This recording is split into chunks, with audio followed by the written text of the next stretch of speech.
તો વિદ્યાર્થી મિત્રો, સ્વાધ્યાય 3.1 અને એમાં ત્રીજો જે દાખલો છે જેનો ઉકેલ આપણે બેઝિક રીતે તો મેળવવાનો છે, પરંતુ આલેખની રીતે એટલે ભૌમિતિક રીતે પણ મેળવવાનો છે. તો બધા જ વિદ્યાર્થીઓ ધ્યાન આપે. એક દિવસે 2 કિલોગ્રામ સફરજન અને 1 કિલોગ્રામ દ્રાક્ષની કિંમત ₹160 હતી. 1 મહિના પછી 4 કિલોગ્રામ સફરજન અને 2 કિલોગ્રામ દ્રાક્ષની કિંમત ₹300 હતી. આ પરિસ્થિતિને બેઝિક રીતે અને ભૌમિતિક રીતે દર્શાવો. ભૌમિતિક એટલે યાદ રાખજો, ભૂમિતિની દ્રષ્ટિ એટલે કે આલેખની રીતે, અને બેઝિક રીતે એટલે સમીકરણ સ્વરૂપે. ઓકે, સૌ પ્રથમ અહીંયાથી લઈને અહીંયા સુધી આ પ્રથમ શરત કહેવાય, અને અહીંયાથી લઈને અહીંયા સુધી બીજી શરત કહેવાય. બે શરત તમને જોતા, ઓળખતા, સમજતા આવડવી જોઈએ, કારણ કે હજુ કૂટ પ્રશ્નો તો આપણે ગણ્યા જ નથી, જે આપણે ક્રમ બાય ક્રમ શીખવીશું, આગળ વધીશું ત્યારે જોઈશું. પરંતુ આ કૂટ પ્રશ્ન જ છે.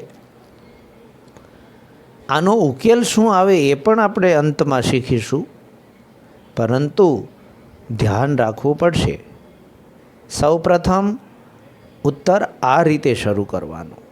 ધારો કે કોઈ એક દિવસે 1 કિલોગ્રામ, આ દિવસે કદાચ તમે ના લખો તો પણ ચાલશે મિત્રો, કારણ કે કોઈ એક દિવસે લખવું અથવા તો કોઈ એક દિવસે ના લખો એ ચાલશે, બંને ચાલશે. બરાબર છે. આને આપણે કટ કરી દેવાનું છે, આટલું ખાલી આટલું કરી દેવાનું. ધારો કે 1 કિગ્રા સફરજનની કિંમત ₹X અને 1 કિગ્રા દ્રાક્ષની કિંમત ₹Y. તમારે પ્રથમ આ ધારવું પડશે.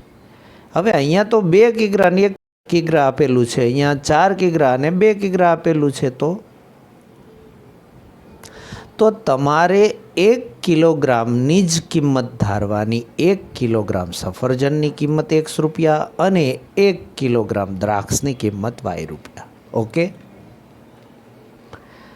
તો નેક્સ્ટ તમારે આ રીતે આગળ વધવાનું છે પ્રથમ શરત પરથી. હવે તમને એમ થાય પ્રથમ શરત કઈ? તો આ. તો 1 કિગ્રા સફરજનની કિંમત ₹X હોય, તો 2 કિગ્રા સફરજનની કિંમત ₹2 હોય, અને 1 કિગ્રા દ્રાક્ષની કિંમત તો આપેલી જ છે ₹Y. પણ ટોટલ કુલ કિંમત બંને થઈને ₹160 થાય છે. તો એનું સમીકરણ આ રીતે મળે. 2 કિગ્રા સફરજનની કિંમત ₹2, 1 કિગ્રા દ્રાક્ષની કિંમત ₹1, કારણ કે આપણે Y ધારેલું છે. અહીંયા 1 ને બદલે ખાલી Y લખો તો પણ ચાલશે, પણ બંનેનો સરવાળો તમે સફરજન લેવા જાઓ 2 કિલો અને 1 કિલો દ્રાક્ષ લેવા જાઓ તો તમારે કુલ ₹160 ચૂકવવા પડે છે. એટલે આ સમીકરણ 1 થયું. તો બીજી શરત, દ્વિતીય શરત અથવા બીજી શરત પણ લખી શકો, આટલો હાર્ડ શબ્દ તમને લાગતો હોય તો. બીજી શરત પરથી 1 મહિના પછી આ જે છે ને એ બીજી શરત છે. તો 4 કિલો સફરજન હોય તો 4X અને 2 કિલો દ્રાક્ષ હોય તો 2Y. એટલે અહીંયા આવશે હમણાં બીજું સમીકરણ, પણ આ રીતે તમારે લખવાનું છે. કઈ રીતે? આમ 4X પ્લસ 2Y બરાબર 300. 1 અને 2. ઓકે, તો 1 અને 2 પરથી મિત્રો આપણે જે આગળ આલેખની રીતે મેળવીશું ઉકેલ, પરંતુ આ જે રીત થઈ, જે આ રકમ ઉપરની હતી, આ માહિતી હતી, એને આ જે તમને અહીંયા સમીકરણ 1 અને 2 દેખાય, બસ એને જ કહેવાય બેઝિક રીત. ઓકે, સમીકરણ સ્વરૂપે દર્શાવવું એટલે બેઝિક રીત, એમાં અઘરું નથી. પણ હવે આલેખની રીત જે આવે, જુઓ આ આલેખની રીતે પહેલાં તો હમણાં જે સમીકરણ આપણે મેળવ્યા ને, જુઓ અહીંયા એ સમીકરણો અહીંયા લખી દેવાના. ત્યાર પછી તમને એમ થાય કે સર અમે તો આ સમીકરણ છે એને આપણે 2x + 1y = 150 એવું લખ્યું હોત તો, પણ આપણે આની આ જ સ્થિતિમાં રહેવા દીધું છે. લખી શકાય, પણ આ માહિતી છે એને આ રીતે દર્શાવવા માટે આ લખ્યું છે. એટલે આ સમીકરણ 1 અને 2 છે, જેમાં સમીકરણ 1 પરથી આપણે અહીંયા જે ગણતરી કરવાની છે, જે પ્રશ્ન 1 અને 2માં પણ આપણે કરી હતી એ જ ગણતરી અહીંયા કરવાની છે, જેમાં 2x = 160 - 1y. Done. 2x = 160 - 1y. આ જે આપણે લખ્યું ને મિત્રો, એ આના ઉપરથી લખ્યું છે. મેં તમને પ્રશ્ન 1 અને 2માં પણ વાત એવી કરી હતી. બહુ ધ્યાન રાખવાનું છે તમારે. ત્યાર પછી તો હવે તમને યાદ હોય તો મેં એક વિડીયોમાં એવું કીધું હતું કે તમારે x બરાબર લખી દેવાનું, જે આ 2 છે એને છેદમાં લખી દેવાનું. યાદ છે તમને? x પછી બરાબર, પછી બરાબર પછી જે હોય તે, પછી આ વાયવાળું પદ છે એને જમણી બાજુ લઈ જવાનું, માઇનસ કરવાનું, પ્લસ હોય તો, અને માઇનસ હોય તો પ્લસ કરવાનું. પણ અહીંયા તો પ્લસ છે એટલે આ માઇનસ થઈ ગયું. બહુ ધ્યાન રાખવાનું છે મિત્રો.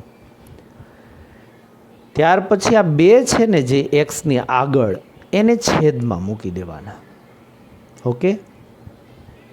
તો આવું જ્યારે તમને મળી જાય ને, આટલું સાચું, તો તમને આગળ આવડી જાય. જેમ કે y બરાબર, આ y છે ને મિત્રો, એના બરાબર 10 લેવાના.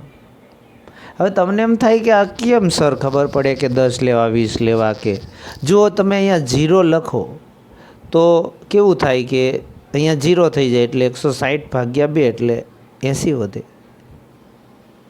પણ જો તમે અહીંયા 10 20 30 એવી રીતે લ્યો, 0 લ્યો તોય કોઈ વાંધો નથી.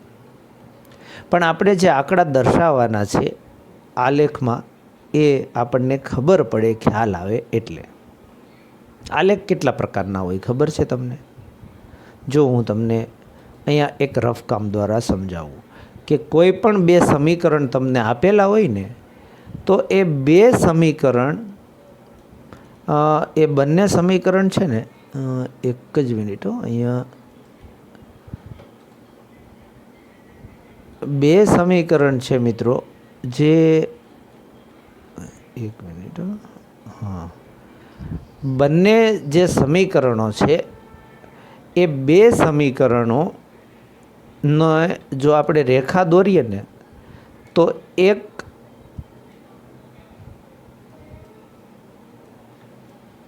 રેખા આ, બીજી આ, તો આ 2 રેખા થઈ.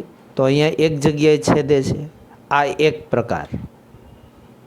બીજો પ્રકાર, એક રેખા આમ, ઓકે, અને બીજી રેખા આમ, એટલે 2 રેખા ક્યારેય છેદે નહીં. ખ્યાલ આવે છે તમને? એક આવો, એક આવો, આમ 2 પ્રકાર. હવે ત્રીજો પ્રકાર, તો ત્રીજા પ્રકારની અંદર એક રેખા આમ દોરવાની, એટલે એવા સમીકરણ હશે એ પ્રમાણે.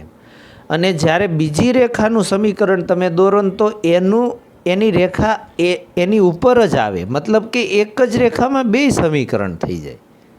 તો એને કેવી રીતે દર્શાવવાનું? જો આ રીતે.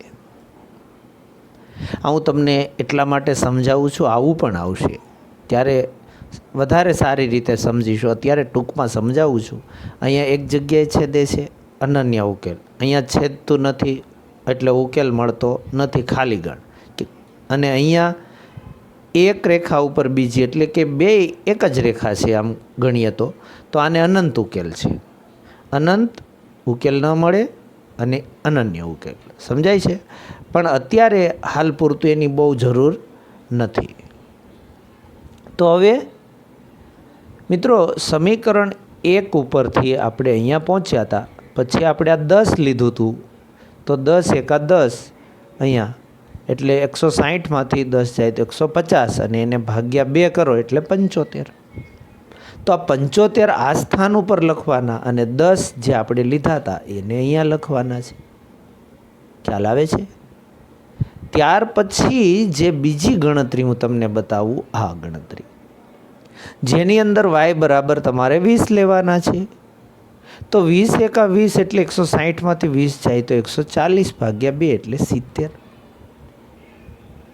ઓકે, તો 70 અહીંયા લખી દો, 20 અહીંયા લખી દો. ખાસ ધ્યાન રાખજો, y બરાબર તમે લીધું છે તો yના સ્થાન પર મૂકી દો. તો હવે સમીકરણ 1 ઉપરથી આવી ગણતરી હતી. હવે સમીકરણ 2 ઉપરથી કેવી ગણતરી આવે છે એ જોઈએ.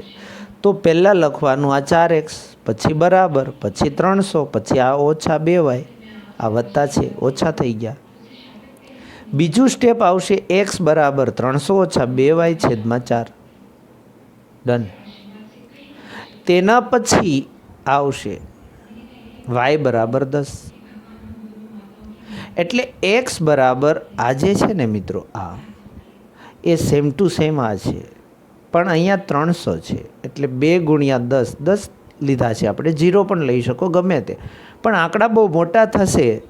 મતલબ કે આ આંકડો મોટો રહી જશે તો આલેખ દોરવામાં થોડી તકલીફ થશે, બાકી કશો વાંધો આવવાનો નથી.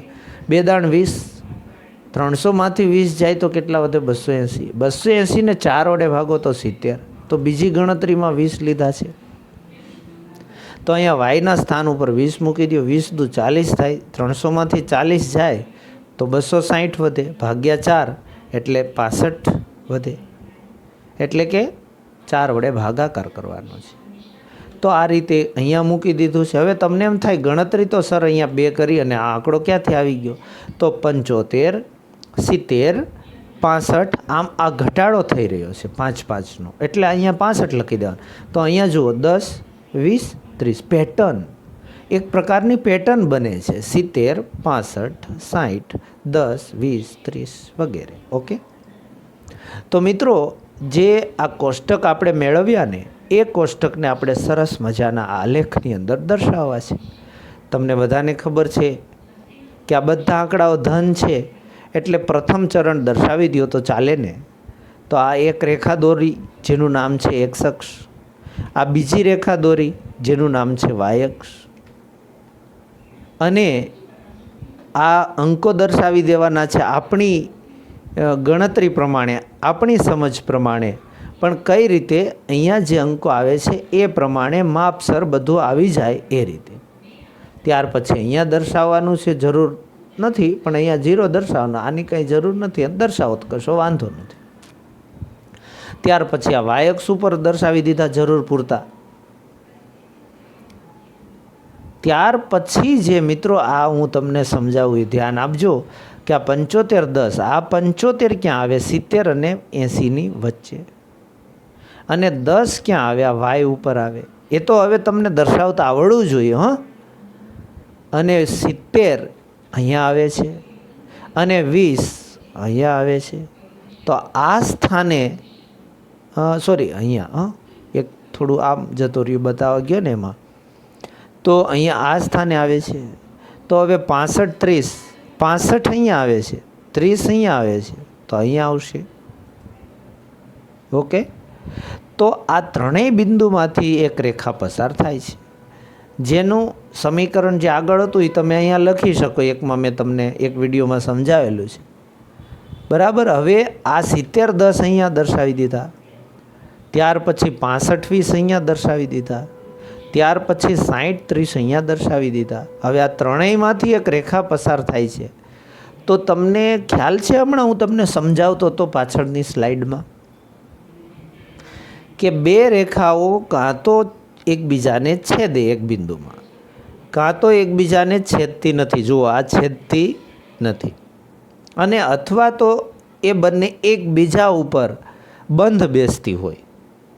તો 3 પ્રકારની આવી રેખાઓ તમને મળશે, 3 પ્રકારના આલેખ. આનો ઉકેલ મળતો નથી. પ્રશ્ન 1 અને 2 છે ને એમાં ઉકેલ મળતો હતો, કારણ કે ચોકડી પડતી હતી. પણ અહીંયા તો એક બીજી રેખાઓ ક્યારેય છેદવાની સંભાવના જ નથી. હા, એક છે, તમને એ વધારાનું થોડું સમજાવી દઉં કે આમ કરીને આમ હોય એક રેખા, અને બીજી રેખા જો આમ હોય, જો શાંતિથી સમજજો, આમ હોય તો આ બંને રેખા છેદવાની શક્યતા છે અને છેદવાની છે. જો કારણ કે આ રેખાને તમે આને લંબાવો ને, આને તો આમ છેદી જાય કે નહીં અહીંયા. એટલે આ ખાસ ધ્યાન રાખવું તમારે. જે હજી એક વિડીયોમાં આપણે સમજાવીશું. પણ મિત્રો, અહીંયા એટલી તો તમને ખબર પડી ગઈ કે આ બે રેખા એકબીજીને છેદતી નથી. એટલે આપેલ માહિતીને આલેખ રીતે તો આવી રીતે દર્શાવી શકાય, પણ આપેલ માહિતીનો ઉકેલ મળતો નથી. આપેલ માહિતી છે ને એનો ઉકેલ ગણ ખાલી ગણ છે મિત્રો. તો આશા રાખું છું આ પ્રશ્ન પણ તમે સારી રીતે સમજ્યા હશો. Thank you very much. આભાર.